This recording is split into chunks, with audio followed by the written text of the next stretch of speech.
What is going on, 156 family? Welcome back to another episode of First and 56.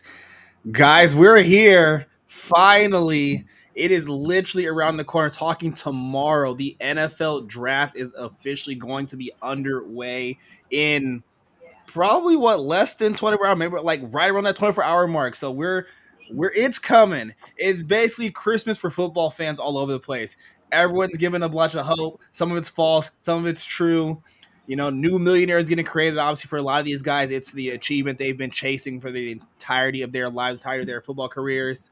We've talked it up and down this offseason, and I think it's still kind of crazy how we're literally a day away and we still know nothing.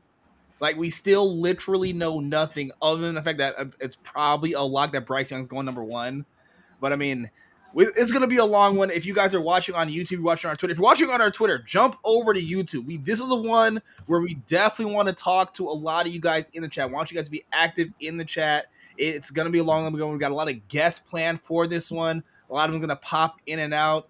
But first things first, Gulick, we were talking about a little bit off there right before starting. Here we're here. What's up? What's gonna happen, man? We're here, man. I mean, I think a lot of Colts fans can agree with me with where I'm just so excited, but I just want to get this done and over with. There's been a lot of news coming in from a bunch of different outlets. I've been listening to a bunch of different podcasts lately, watching a lot of different mock drafts. So, the day tomorrow is finally here, but I'm just ready to get this done and over with. I'm just excited and I'm happy. Yeah, man, I feel you. Obviously, we talked about a lot off the air. And I mean, speaking of guests, we've already got one ready. He's antsy and waiting in the guest, so I'm just gonna bring him right now. It's another Colts fan. Obviously, I want to get some other fans in here. I have some of you guys planned, but I'm gonna bring him in. He's been a fan of the show, given the opportunity to come on and jump on with us. So, Adrian, without further ado, what is going on? Welcome to the 56. Hey, Randa. Hey, guys. How you guys doing? Thank you for bringing me in. Yeah, definitely been listening to you guys. Guys do a great job. And yeah, I'm here to talk football. I'll be in Kansas City tomorrow night. So I'll get to see our hopefully quarterback for the future first glance tomorrow. Casey. Yeah, tell me about it, dude. I mean, it's been a topic on this show of the revolving quarterback door. It's what I think was when we sit through 8 different quarterbacks in a span of 5 years, and nobody ever sticked. Philip Rivers was nice for a year, but obviously he was well up there in age. Jacoby was nice, but Carson Wentz, meh. Matt Ryan, meh. Sam Ellinger, meh. We're ready for the guy. And I think we're all kind of in agreement of where we're not necessarily even looking for him to be like a savior, but it's just stay on the team for longer than a couple of seasons and just be consistently there. I mean, like, a point we've made is that like Naeem Hines had a statement of that, the Titans, they've had Ryan Tannehill for the entirety of what was its Colts career. Now, Tannehill's not a special quarterback or anything, but it definitely makes a difference when you have the same guy under center for years. You can build with that. But Marcus, I'll jump to you now because we were talking about it. The only known fact is that most likely Bryce Young is going number one. I think that one's a lock, but I mean, you got to be scared. But Marcus, it's all over the place of what happens between 2, 3 before it even gets to us. What do you see happening? Well, I don't know. It's been kind of weird, man, over the past few weeks leading up to the draft. I mean, I've been hearing a lot of different chatter, teams possibly trying to jump the Colts to get up to number 3, possibly maybe get up to number 2 to try to pull a quarterback out of the top 4. So it's a toss up, man. I've been trying to get it, in my head, going back and forth. Like, okay, what's the scenarios here? Do the CJ Stroud fall to us at 4? Do we take Will Levis? Are we going to jump to 2? So it's kind of confusing right now, man. I to be honest with you, I'm speechless. I don't even know what direction we're going to go in. And, right now, I know Chris Ballard said in his presser that he's going to sit and watch the dominoes fall. I don't know if he wants to sit there and do that now with with a 24 hours. We'll be, the draft will be starting and, things is going to start getting weird. Yeah, and speaking of the Texans, I'm actually glad that he jumped in the chat. It was hoping he's going to get in here. We'll see. But the irrelevant fan, I was next to the comments, another content creator. He is a Texans fan.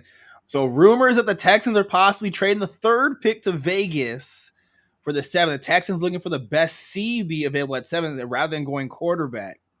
So, but that would be the number or two number pick, 2 right? pick, Yeah, number 2 yeah. pick. Number 2. Yeah, but I mean that's another shake we are talking about. I mean, and even then, that's obviously a good theory. One that I've heard that's I guess got popular recently is them going Will Anderson at 2, and then at 12 just taking who's left if not Hooker. So I mean, but trading with the Raiders would be interesting. So I mean, like, are the Raiders really looking for a quarterback? I think they're fine. I think they're fine with Jimmy G. They want to see what they have in him. Mm-hmm. If they do, they'll probably take somebody at 7. Maybe a Hendon Hooker could be on the watch, and let him sit under a year at least, because I don't see that kind of commitment to Garoppolo and then go and pull the trigger for number 2. But yeah, I heard the same thing. My brother just texted me that the Texans are shopping that number 2 pick, which kind of confirms the rumor that they don't want to Stroud. Mm-hmm. They want Young, or they don't want any quarterback, at least this cycle at all, and they're fine with David Mills. So it's going to be interesting, because then Texans obviously not going to trade to us, which another team takes a quarterback in number 2. Then what do the Cardinals do? Hey, are they going to stick with Will Anderson, or are they going to get some picks too? So everything between 2 and 3 can happen, and unfortunately, it's going to be at least a good 10 to 20 minute wait for us Colts fans. Yeah, and those are gonna be probably the longest 10 to 20 minutes in recent history for us. And you bring up, I've been strong on the fact that I just can't see Arizona moving, just because they desperately do need that defensive impact player. Losing JJ Watt obviously to retirement, their best defense player, Buda Baker, he wants out. You need a new impact defender on that defense, and even then, you're just looking at the division, who they have to play, who they have to deal with. Defense on that team is more than anything. But funny enough, with Arizona, and I saw this report literally maybe a couple of hours ago, it was quite funny that I guess over the past 3 years, Kyler Murray wanted Creed Humphrey. They passed on him. Kyler Murray wanted Tristan Wirfs. They passed on him. Those 2 guys end up being stud linemen. And here's a trick question for any of you. Can any of you guys guess who they took instead of those guys? No, it took Zaven Collins. Yeah.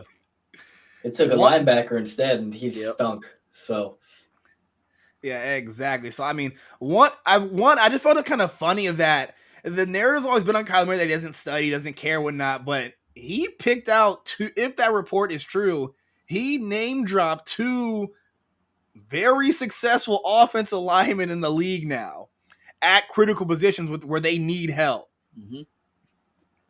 So.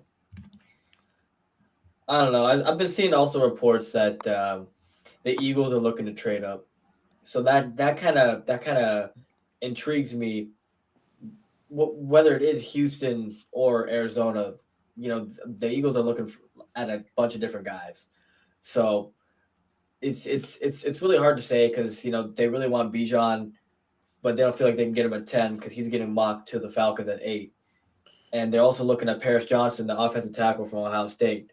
So, I think one of the 2 top 3 picks is going to be traded. I didn't feel like that even a week ago on our last show. I didn't feel that confident. I didn't think either of them would be. But sitting here today, I feel like most definitely one of those picks will be traded.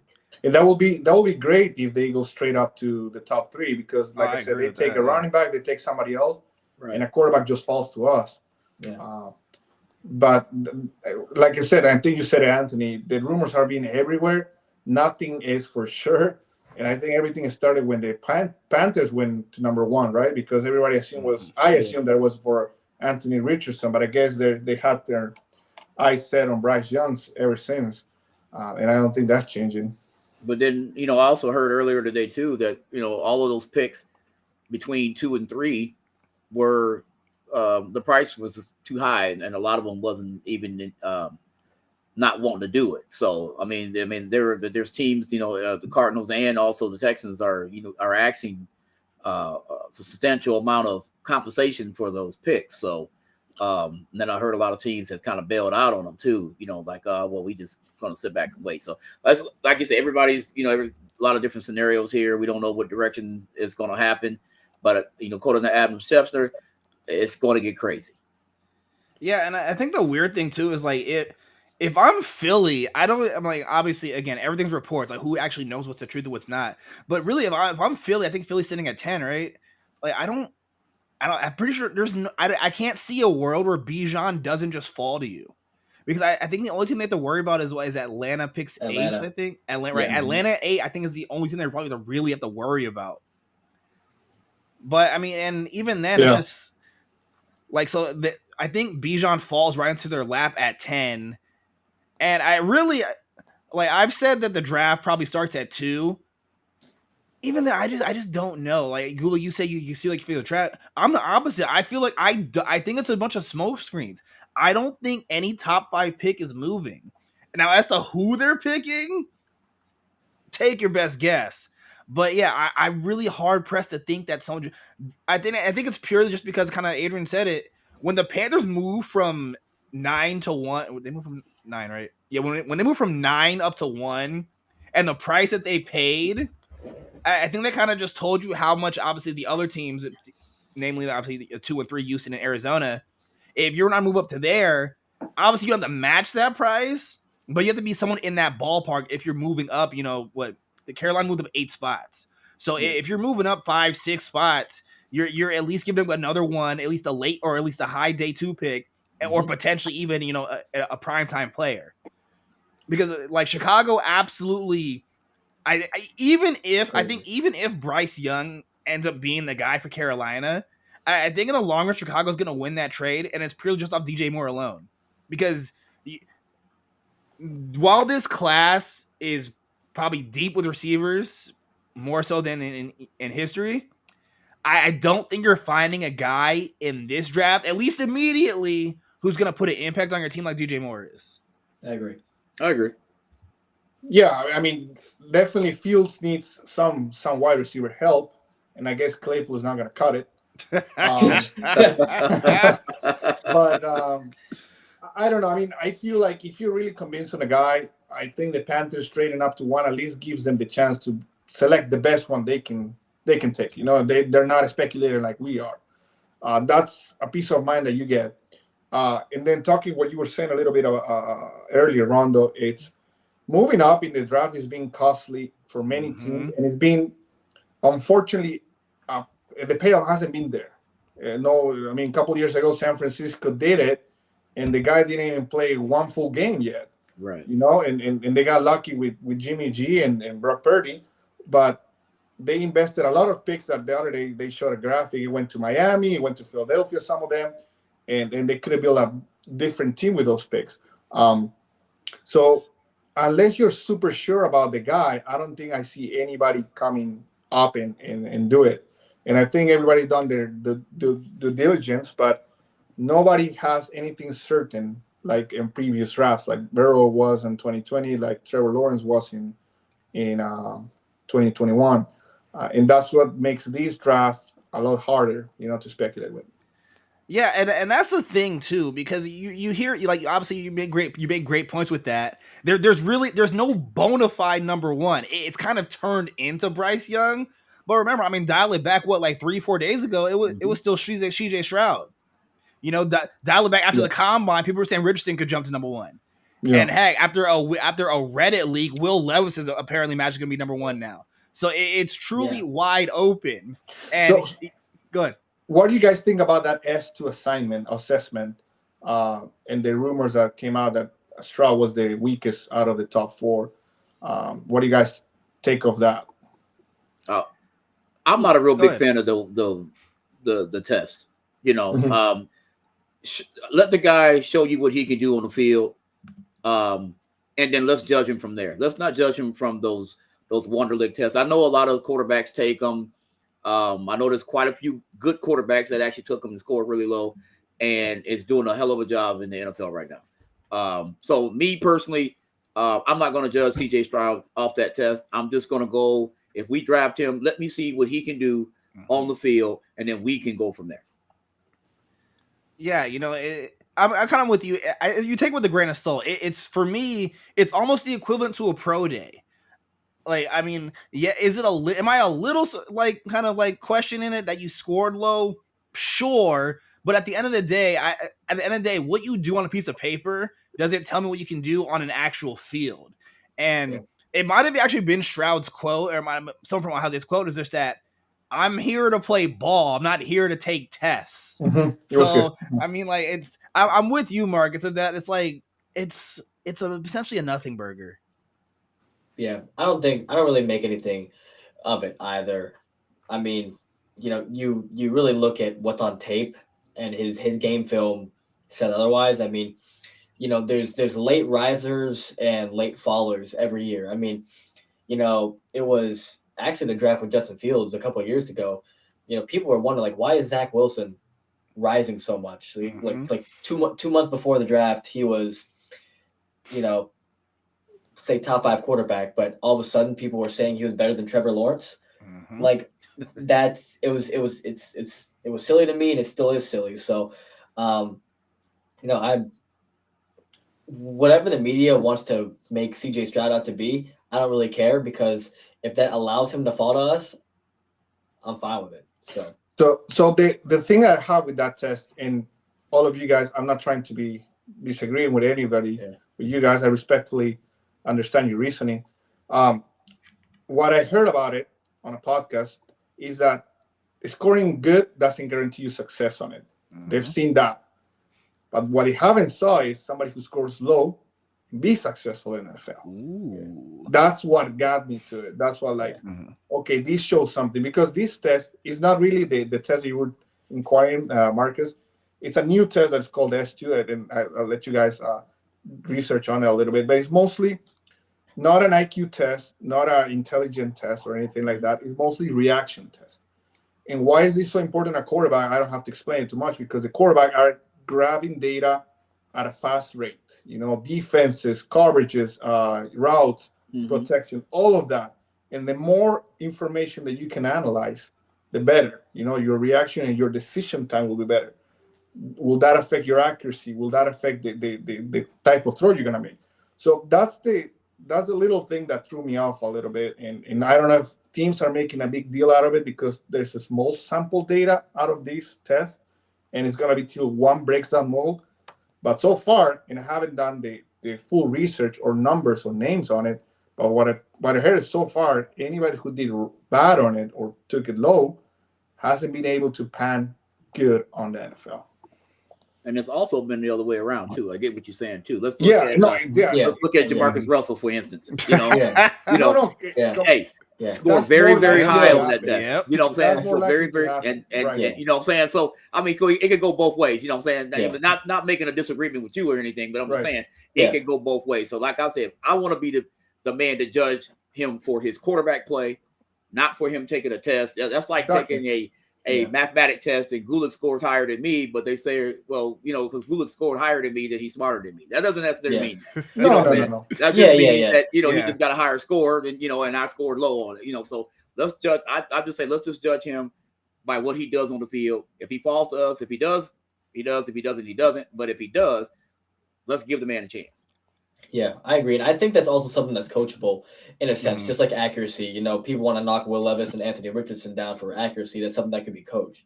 But your reaction time, like, there's lots of strength coaches in the NFL, like, and actually in all sports, they do a bunch of drills and stuff like that. So I mean, definitely, I don't think it's just like a throwaway. Like, I definitely think you do have to take that into consideration, the test scores and stuff like that. But I feel like it's something that definitely can be coached into him. I don't think he's going to be bad at all. Like you said, Marcus, whether he falls to us or not, I still think he's going to be okay. But I just feel like, you have to watch what he did on the field, but there's more to the game than just that. But it's definitely like something you have to take into consideration. Yeah, what? Stroud was already low for me anyway out of my 4. So, I'm putting my answer. Yeah, it's take the test and count. Let's not take him. He can fall. Give me the gator. I don't care. And that's the other question that tomorrow we'll be have in ourselves, I guess, before we even pick the guy. Do we want a high upside and wait for him for a year? Do we want somebody who's more ready? But what's going to be the upside? Is it going to be a Daniel Jones? Is it going to be a Justin Herbert? And that's the question that Levis, brings on. So it's gonna be fun. But I'm not an expert. I'm not a scout. I definitely trust the work that these guys are putting in the Colts organization. Not every pick pans out, but you got to do your homework. And I think something that Ballard and his group have done is their homework. Sometimes they're not great with the media. Sometimes they're not really giving us the answers we want. But when it's time to go and grind it out, they've been able to get, at least in terms of picks, good players. Now it's up to the coaching too to help out a little bit. And with that being said, with my gut feeling, honestly, and like I said, I've been going about this for about a month now, and I'm going back and forth. Mm-hmm. And as much as I really, really, really want CJ Stroud, I don't see us taking him, because I can see the Colts kind of looking at that test the same way you were just looking at it and kind of going, I don't know. I don't know if we got it, if we want to go through that, what I'm saying? They've had him in the feed. They've had him in the building several times, but they haven't had him in the building as much as they had Anthony Richardson in the building. Mm-hmm. You see what I'm saying? Mm-hmm. So you kind of get that feeling that, yeah, he's there, but then here's Anthony Richardson sitting over here. Now, the big question is, if we draft him, does he play right away? And I say yes. Exactly. I think there's a higher pressure to play Stroud than if you pick Richardson and have to start him in week one, because at least the fan base will understand, hey, Richardson needs half a season, even a full season to develop. But with Stroud, if you get him at 4, you're going to put pressure after week 2. I can guarantee you that. Yeah. So here's the thing with that, because it was an interesting conversation that I had in one of my group chats, and it's that, so obviously I'm on the record of that, you take a guy in the top 10, especially the top 5, that guy should probably be your day one starter. But, we look at, obviously, let's look at us, we took Andrew Luck, obviously, number 1 a few years back. You look at, you'll get Joe Burrow, you'll get Trevor Lawrence. Those guys started immediately, yes, they went number 1, but also the case was that they went to teams where, another trick question. Who were the quarterbacks on the roster when the Bengals took Burrow and when the Jaguars took Trevor Lawrence, if anybody knows? Gardner Minshew was in Jacksonville, right? Wasn't it? I feel like he was on his way out, wasn't he? Or not? Actually, he was there for one last year. He was there. He was there. He was there, and then he got traded, I think. Okay, and then so the Bengals then before Joe Burrow. Does anyone remember anybody? Dalton. Yeah, the Andy Dalton. Andy Dalton. Was he still there, or did they get rid of him? Actually, I think they got rid of him. They got rid of him. Yeah. So they got rid of him, and they just used clean slate something. Yeah. And then for us, technically it was Peyton Manning, but it was actually Curtis Painter. Yes, sir. So So the argument of, starting right away, does he sit? It really kind of matters on who you have on the roster. And I think we purposely signed Gardner Minshew in the offseason to the case of that. I don't think it matters who we draft. Minshew's going to be penciled in at number 1. And I think the onus is going to be on the rookie to essentially take the job from him. Very similar to how Pittsburgh handled Kenny Pickett. Mm-hmm. Yes, but again, Kenny Pickett, he wasn't considered a top 5. Oh, right. Yeah, I understand. Yeah. I'm stretching it for sure. In this class, he wouldn't even be lower than Hooker. The issue is that, too. I mean, there's a reason why these top 4 quarterbacks are rated top 5 picks. Last year, even Malik Willis was around round 1, but that was more of a necessity. He got picked in round 3, and he sucked. That's why the Titans are looking for one right now. So you got to take it with like that. This quarterback class probably is not the greatest, but it has some options that last year's didn't. And we cannot even compare to 21 when they had Tua and then they had Herbert too. Yeah, so here's the interesting thing, also because it's irrelevant for bringing us up that. So latest news, as the Texans stick at 2, it's Tyree or it's Will Anderson, which. So let's just say I think Will Anderson is the better player. So I wouldn't really blame them if they went Will Anderson. So Arizona's sitting at 3. because I don't think they haven't. From what I've checked, they haven't really even talked to Jalen Carter. Jalen No. Carter's meetings have started with the Seahawks at 5. So I think then the question kind of then becomes, what's the move? What's the market for someone to jump to 3 if Stroud is still sitting there? Because a lot of draft pundits have him as QB2 in this draft. We just name dropped the Titans of they probably need a guy. They're sitting there at 12. Is there a little fear that they make the jump from 12 to 3? I mean, granted that again, that's 9 spots. It's gonna not come cheap, but they've already committed to a rebuild, and they've got some pieces they can move. No, not scared. I mean, I am. I mean, I don't know. I mean, I feel like we've heard a lot more in the reports about Las Vegas trading up. I feel like that's more of a realistic scenario. Tennessee, could I see them doing it? Yeah, but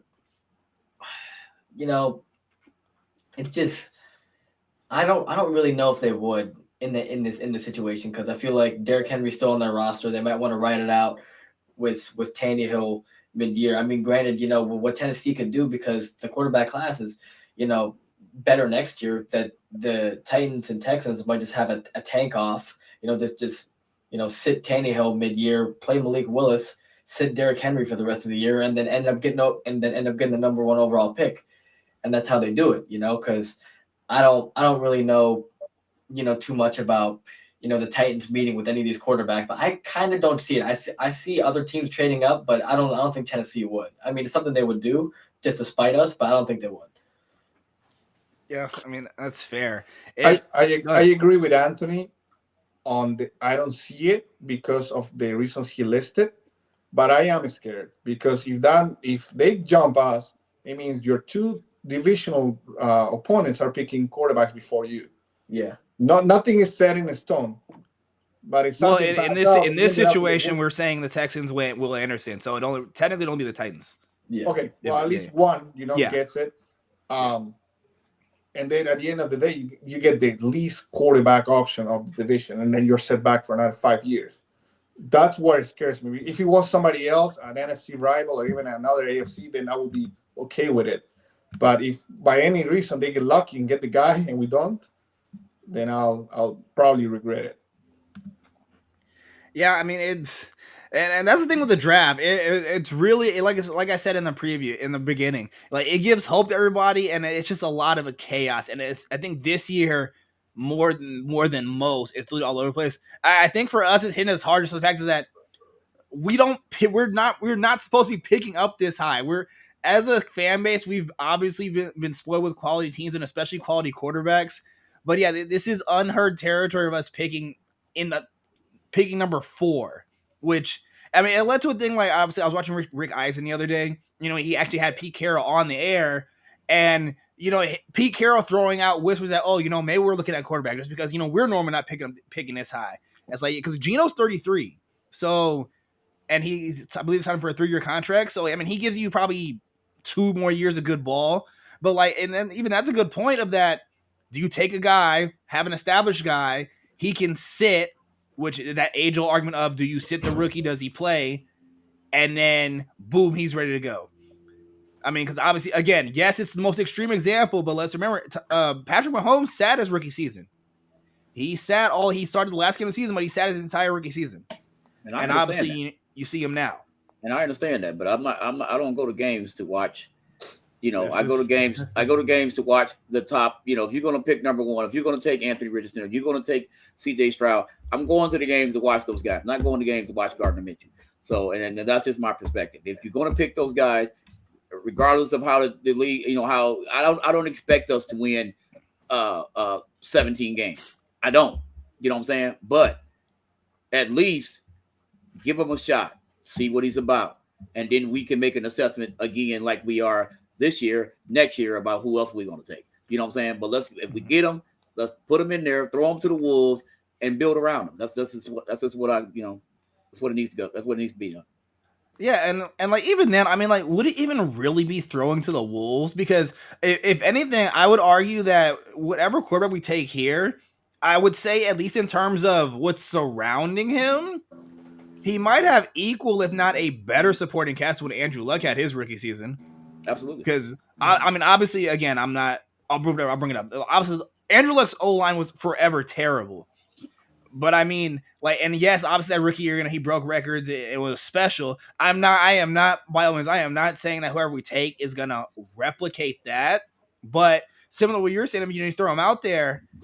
He's got JT in the backfield. Pittman, as I've said, is a top 15 receiver. I think he can vault in the top 10 once you get him a consistent guy in the center.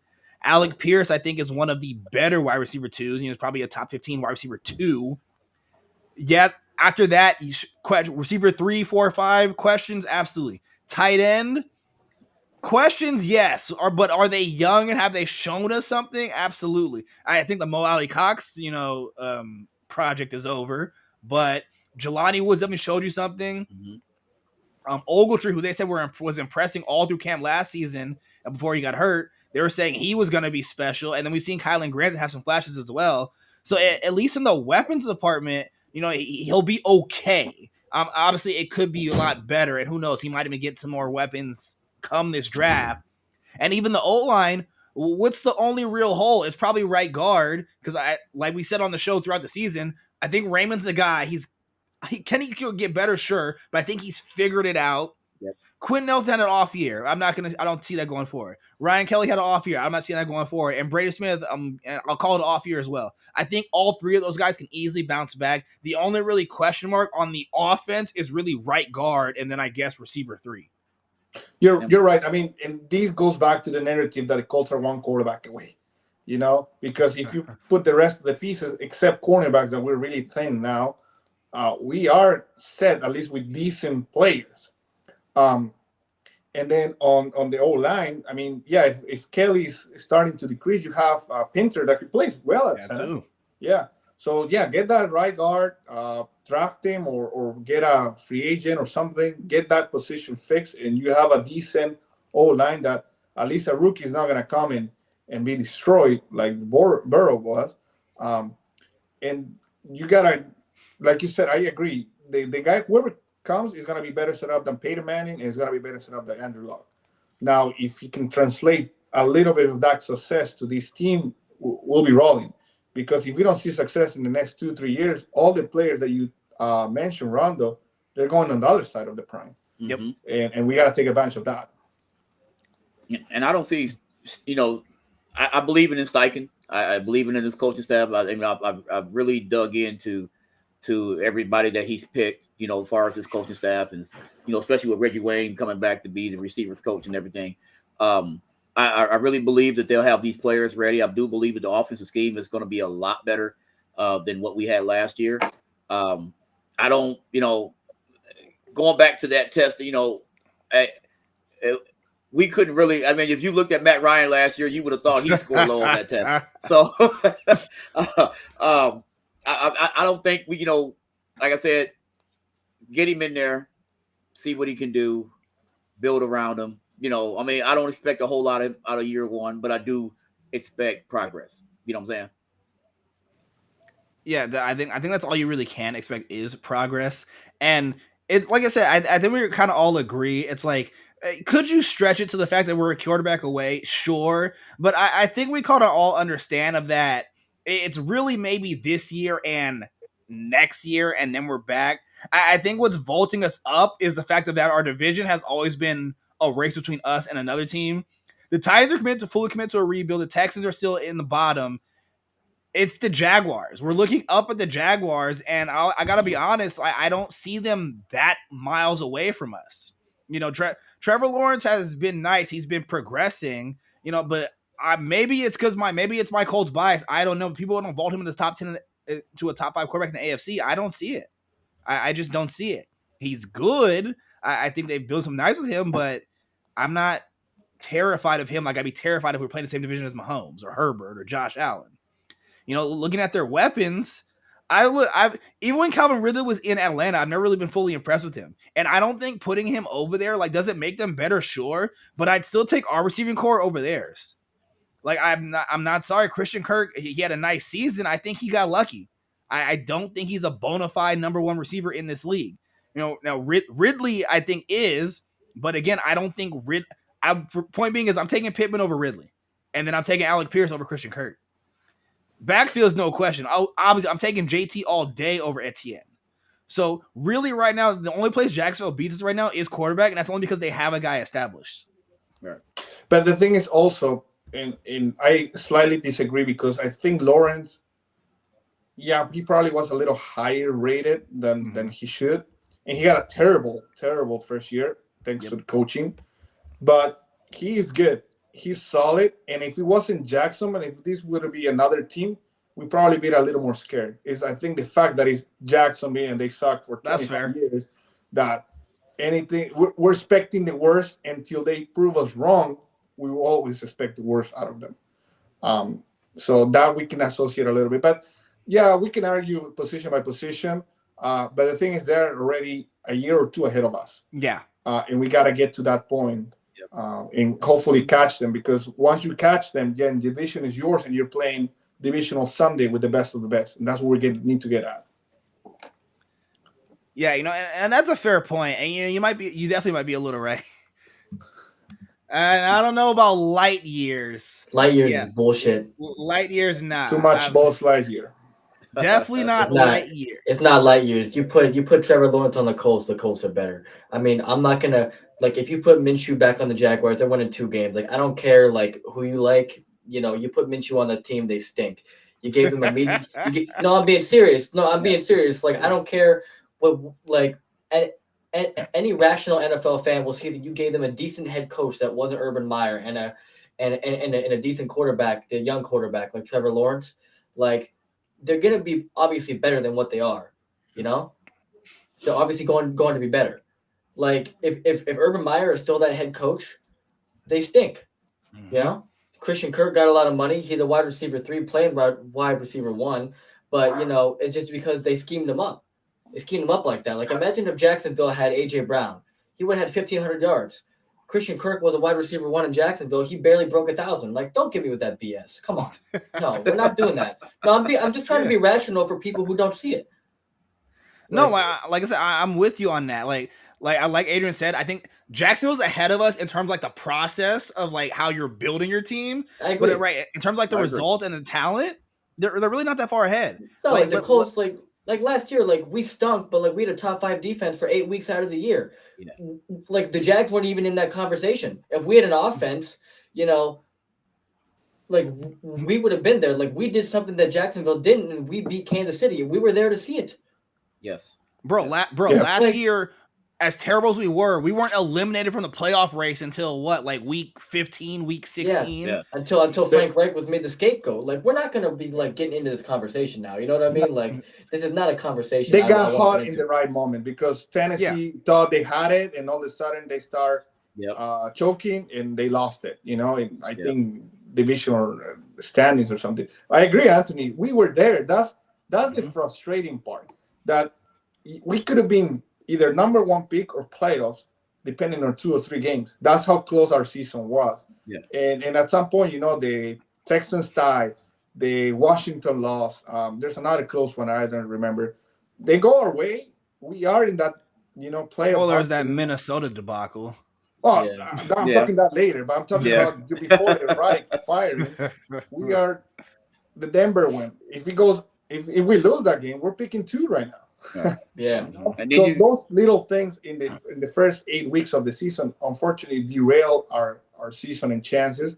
And it's frustrating because last year could have been a good year to just get to the playoffs and see what we have.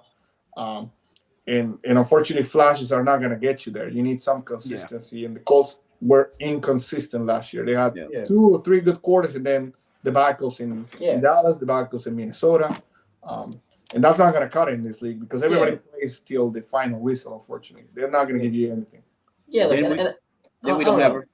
Oh, go ahead. I'm sorry. I was going to say, I feel like, it was definitely the right move, though, to tank. Looking back at it, as a fan, you never want to see your team tank. Yeah. But, because like you said, Marcus, you're paying good money for season tickets. You don't want to see your guys lose. But at the same time, if we go out and make the playoffs with Matt Ryan, we're picking say in the 20s right now. Where do we go from here? Because he's probably stuck in we're just constantly stuck in mediocrity, and hiring At that Jeff point, we're Saturday. relegated to Hendon Hooker.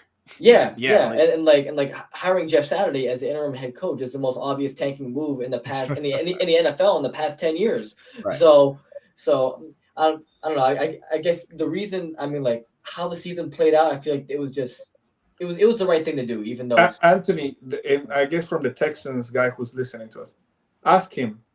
They were one play away to get the number 1 pick, and ask him if he regrets winning that game right now. I mean, Exactly. Oh, that was simple as full that. on Lovey Smith and sabotaging them, and I'm all for it too. Like, you fired me at the end of the season, okay? Well, yeah, pick number 2. he knew he was on his way out. Yeah, so Right. of course I'm not gonna help you. No, I get that you, as a team, as a player, or whatever, as a coach, you don't want to lose. I get that, but at some point, and don't tell me I gotta get a better contract. And at some point, the next quarterback is going to help your career if you're in that team. And if you don't pick that quarterback, you don't get that pick, your career is going nowhere either. So unfortunately, that's how the American sports work. If you go to England, you watch Premier League, the last one gets relegated and then they come back. Yeah. So here, the worst one gets the best pick. As simple as that. So unfortunately, if you're out by week 15, lose the games. I'm sorry. Get the best pick if it makes a difference. Yeah, and it's like I say, it's that age-old discussion, and obviously leagues hate it. And Marcus as season ticket holder, I'm sure you hate it. Because Anthony, you put it. I'm just going to repeat it. You're not paying to go to the game to watch them lose. You obviously you pay to see wins. You want to see wins. It's all about them competing and whatnot. And I mean, whatever. I'll bring it up. Like that Minnesota game, that was disgusting. Man, that was absolutely disgusting. Thank God it was on the road, because could you imagine if we? Oh my God! If that happened at home? Oh my God! Yeah. So, but I mean, it's like you said, Gulick, too. It's just like, if you're not competing, you're not even set for the future. It'd be one, knock on wood, it'd be one thing if we just got hit with injuries to all of our core players. But it's a case of that. We were trying to win now, and that it didn't work. So there's really no point in us fighting for pride. And like you said, Andy, we're picking in the 20s, or we're picking 14th, 15th, whatever. And now we're in a position of where, do we sell the house to move up, or we're sitting right now? We're sitting at 4, right? Where there's been arguments of, we need to move it to 3, or we need to try to move it to 2. You can sit at 4, and no matter what, you're going to get a quality guy. And similar to what Pete Carroll said with them picking at 5, the goal is that you're never picking here again. So you definitely don't want to waste that pick. Right. Go back to the 2020 season. The Colts had the 13th overall pick, right? And they were Joe Burrow and then a couple other guys that they were picked in the top 10. The Colts had a top 10 pick. I don't think we're having a discussion. I don't think the first bucket is a Colt. You're picking a quarterback. Absolutely. So again, couple wins away, and that changed your whole franchise. For 3 years now that we're in this cycle. Yep. So that's unfortunately, yes, I agree. But there's something that Rondo said is important: compete. If you're out in week 14 and 15, you're not competing anymore. I'm sorry, there's no participation trophies. You're not gonna get a trophy if you get 5 or 6 wins. You get a trophy if you go to the playoffs and win. As simple as that. And also as Colts fans, the very passionate ones anyway, we want to see wins. I know we're not going to win every game. I know, but I want to see a close game. I want to see a competitive game.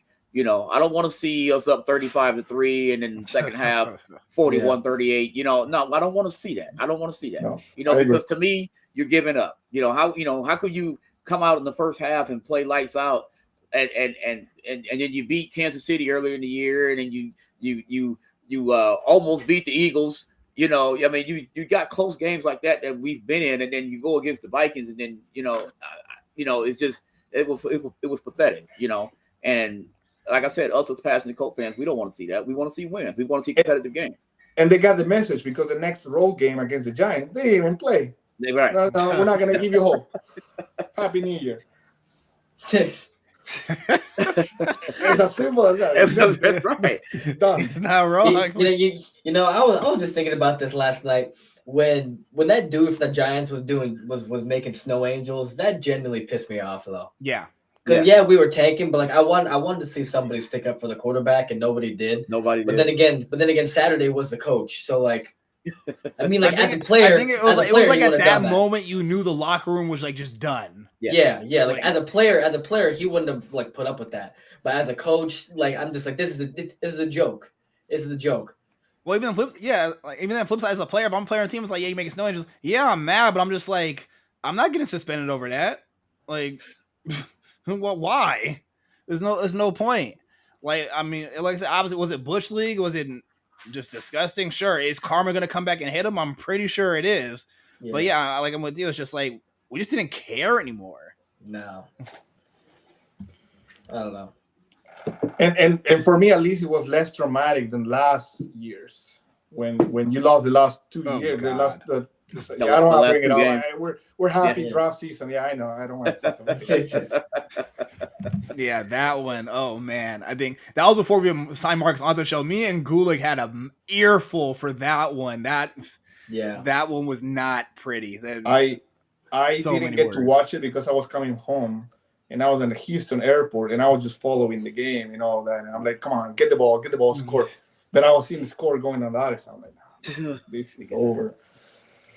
It was like the flight home was so sad, and I was like, couldn't believe it. I didn't stay because there was a chance that Pittsburgh, Baltimore tie or Pittsburgh wins or something. Yeah, I didn't watch. There were so many like opportunities, and it was just when you talk about like complete and utter fail. Yeah. That complete utter fail.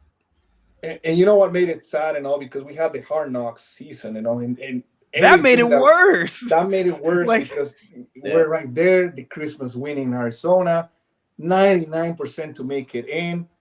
Literally, a whole debacle has to happen, Yeah. And for me, it's like the little mistakes. Carson hits T.Y. at third and 8. We're winning that game. Over. We grabbed Hunter Redford? Kenny Moore just touch Hunter Renfrow. Hunter Renfrow torched us. Little made him look like he was Wes Welker. Wes Welker. Prime Wes Welker. Yeah. Couldn't stop him. Boy. Again, game changing. All right. So yeah. I mean, we went on. It's been obviously a great show. So we're gonna bring it full circle. We're gonna end it off. So it is Wednesday, 4 p.m. By this time tomorrow, we hopefully know who we've taken, but we'll just go in order. So I'll start with Gulick. With the 4th pick in the NFL draft, the Indianapolis Colts select Anthony Richardson. Okay. Changed my mind. I'm going with the Gator. Here we go. Marcus, the Colts select Anthony Richardson. Okay. I changed my mind too. All right. Adrian, the Colts will be selecting with the 4th pick.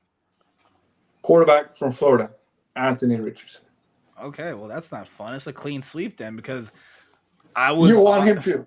Oh, I absolutely do. After the combine, I was sold. And like I said, I was never on Bryce Young, the height thing. I'm never gonna get over that. Oh, CJ Stroud, I have Ohio State bias. It's a one-read school. They don't produce quarterbacks. I could name a laundry list of quarterbacks that didn't make it. Yeah, everyone's saying Stroud's different, but I'm just not. I don't see it. And as for Will Levis, I was higher on him pre-combine.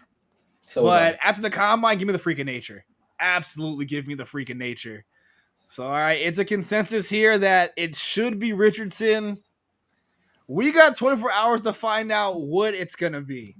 So, obviously, all of you guys who were tuned in and watching us, can't thank you for that. If you're not already, give a subscribe to the YouTube channel, Sideline Sports. You guys catch all of our live streams like this one and our past ones. You can also catch all of the other shows, part of the network. A lot of great content is done here. All sports, anything you can think of, you can name it. Any team you can think of, you can name it. We've got it. Sideline Sports is live in Kansas City. We have 2 of our reps out there. So they'll be reporting live from the draft. They're going to be actually on the floor. And hopefully they even get to talk to some players after they get drafted on their big day. So definitely be on the lookout for that. Give them a follow on Twitter as well. At Sideline Sport, the number 1. Obviously, follow us if you're not already. Follow us, First and 56. Adrian, thank you for coming on. Obviously, love having guests on.